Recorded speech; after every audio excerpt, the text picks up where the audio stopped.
Well, when you look at Tottenham, they've lost 4 successive Premier League games for the first time in 20 years. Now, you could argue they've had a tricky run of fixtures, but what isn't quite working for them? Well, firstly, I think, without being too negative, this season's seen a lot of good things.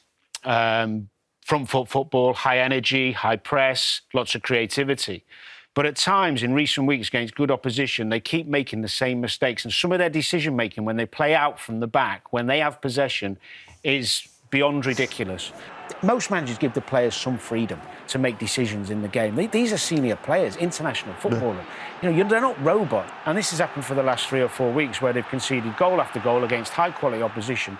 And some of those players, forget the manager's instructions, some of those players' decision-making, and mainly the goalkeeper, to be fair, and that's why I have to give Edison at Manchester City credit, because I think his decision-making is incredible. And you can see how many times they lose the ball. Only Wolves have lost more in their own sort of third this season. You've got to threaten the long ball sometimes to get the space to then play out. But exactly. Liverpool, you could see from the clips and what Danny showed, they knew they was never going to play that. So they just could gamble on it so much. But as you're saying, and it doesn't even have to be a good ball, just a long one.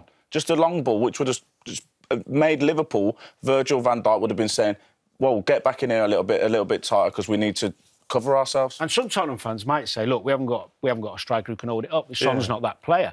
But Richarlison's a fighter.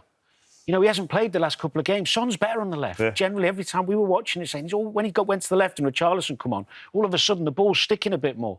But he didn't play that way.